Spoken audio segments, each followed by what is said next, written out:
বন্ধুরা, ষাঁড় চিংড়ি আমরা অনেক রকমভাবে রান্না করে খেয়েছি। বন্ধুরা, এইরকমভাবে একবার রান্না করে খেয়ে দেখুন তো কেমন লাগবে।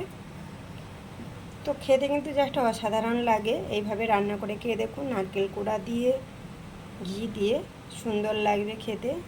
তো চলুন আজকে সেরকমই একটি ষাঁড়ের রেসিপি বানাবো চিংড়ি মাছ দিয়ে, সেটাই আপনাদের সাথে শেয়ার করব। নমস্কার বন্ধুরা, অপর্ণা কিচেন ব্লগের আবার একটি নতুন রেসিপিতে সবাইকে স্বাগত জানাই। বন্ধুরা, কেমন আছেন? আশা করি ভালো আছেন। তো আজকে আমি বানাবো ষাঁড় চিংড়ি। তো ষাঁড় চিংড়ি বানানোর জন্য দেখুন, আমি ষাঁড়গুলো ছোটো ছোটো করে কেটে নিয়েছি চৌকো চৌকো করে। তো সাথে আলুও নিয়েছি দেখুন।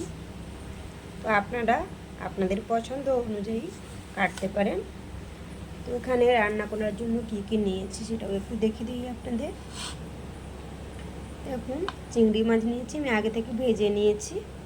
পেঁয়াজ নিয়েছি, রসুন নিয়েছি, আদা, টমেটো আর নিয়েছি নারকেল কোড়া। এগুলো দিয়েই আজকে রান্নাটা করব। তো বন্ধুরা, প্রথমে আমি ষাঁড় আর আলু ভাপিয়ে নেব। এখানে আমি গ্যাসের উপর কড়াই বসিয়ে দিয়েছি আগে থেকে। তো ওর মধ্যে দিয়ে দেব ষাঁড় আর আলু।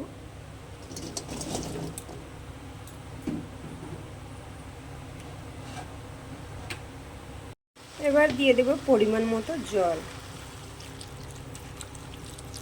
তো ষাঁড় আলু ভাপিয়ে নিলে খুব ভালো হয়। এবার দেব লবণ,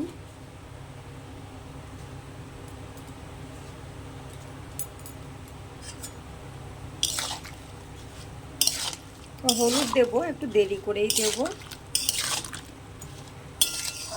এবার আমি ঢাকনা দিয়ে ঢেকে দেব। বন্ধুরা, 1 ফুট এসে গেছে ষাঁড়গুলো। তো এর মধ্যে এবার দিয়ে দেবো হলুদ গুঁড়ো আর দেবো আধেকটা পাতি লেবু। লেবুটা দেওয়ার কারণ অনেক ষাঁড় চুলকায়, সেই কারণে আমি লেবুটা দিলাম। রসটা দিয়ে দিলে যদি চুলকায় সেটা আর থাকবে না।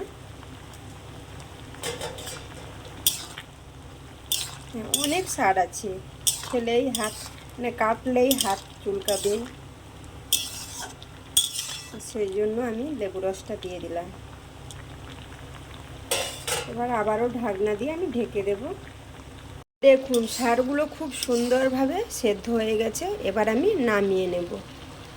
আবারও আমি কড়াই ধুয়ে বসিয়ে দিয়েছি। এর মধ্যে দিয়ে দেবো সরষের তেল। বন্ধুরা, সরষের তেল দিয়ে রান্না করলে তার স্বাদ আলাদাই হয়, সেজন্য সরষের তেল দিয়ে রান্না করার চেষ্টা করবেন। তো এর মধ্যে দিয়ে দেব 2 শুকনো লঙ্কা,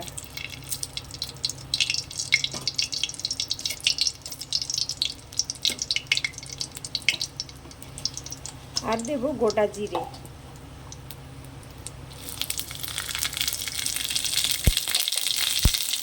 ফোড়নটা লাল হয়ে ভাজা হয়ে গেছে।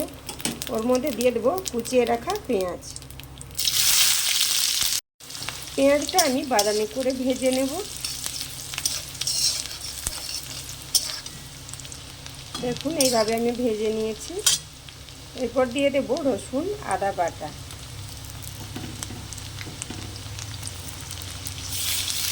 দিয়ে ভালো করে কষিয়ে নেব যতক্ষণ না কাঁচা গন্ধটা বের হয়। আর রসুন ভালোভাবে ভাজা হয়ে গেছে। ওর মধ্যে কিছু গুঁড়ো মশলা দিয়ে দেব। দেখুন, এখানে নিয়েছি লবণ স্বাদ মতো, হলুদ গুঁড়ো, ঝাল লঙ্কার গুঁড়ো, কাশ্মীরি লঙ্কার গুঁড়ো, আর রয়েছে ধনে গুঁড়ো। দিয়ে ভালো করে আবারও কষিয়ে নেব।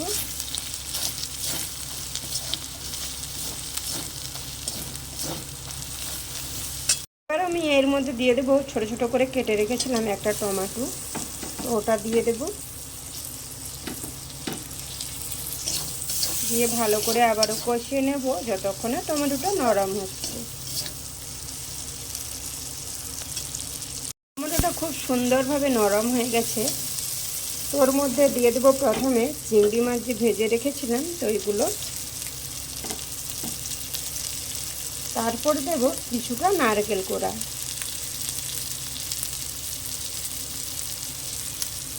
দিয়ে ভালো করে কষিয়ে নেব মশলার সাথে।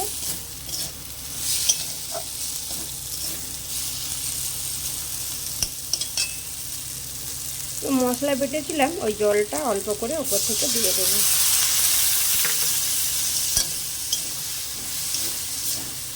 আমি দিয়ে দেবো মশলার সাথে অল্প করে চিনি। তো চিনিটা দেওয়ার কারণ স্বাদ ব্যালেন্সের জন্য, আর এই যে কালারটা আছে ওটাও কাটবে না এই সময় চিনিটা দিলে।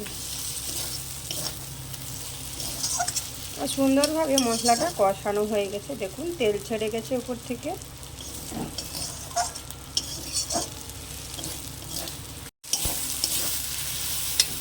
এবার আমি দিয়ে দেবো সেদ্ধ করে রাখা ষাঁড় আর আলু, দিয়ে মশলার সাথে ভালোভাবে কষিয়ে নেব।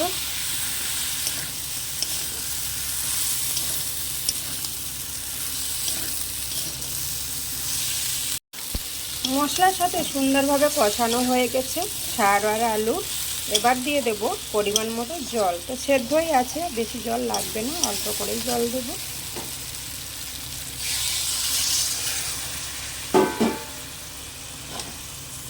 জল দিয়ে একটু নাড়াচাড়া করে নেব। দেখুন বন্ধুরা, রান্নাটা আমার হয়ে গেছে। তো নামানোর আগে আমি উপর থেকে দিয়ে দেব কিছুটা জিরে গুঁড়ো, আর দেব 1 চামচের মতো ঘি। তো ঘিটা দিলে স্বাদটা দ্বিগুণ হয়ে যাবে। দিয়ে আমি ভালো করে নাড়াচাড়া করে নেব।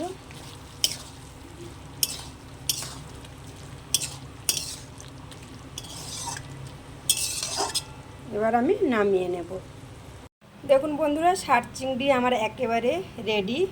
আমি এবার দিয়ে দেব উপর থেকে কিছুটা নারকেল কোড়া রেখেছিলাম, ওটা আমি ছড়িয়ে দেব উপর থেকে। তো আরও দেখতে সুন্দর লাগছে আর খেতেও দারুণ লাগবে। দেখুন বন্ধুরা কত সুন্দর দেখাচ্ছে। তো বন্ধুরা, রেসিপিটি এই পর্যন্ত।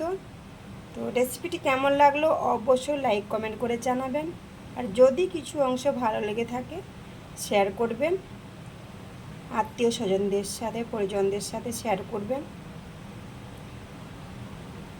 তো দেখা হচ্ছে পরের কোনো রেসিপিতে। হ্যাঁ, আর একটা কথা বলতে ভুলে গেছি। তো চ্যানেলটিতে যদি নতুন কোনো বন্ধু হয়ে থাকেন, চ্যানেলটি সাবস্ক্রাইব করে আমার পাশে থাকবেন। আমার নতুন পুরনো সব বন্ধুদেরকে অনেক অনেক ভালোবাসা রইল। ভালো থাকবেন, সুস্থ থাকবেন, নিজেদের খেয়াল রাখবেন। আজকের মতো টাটা বন্ধুরা।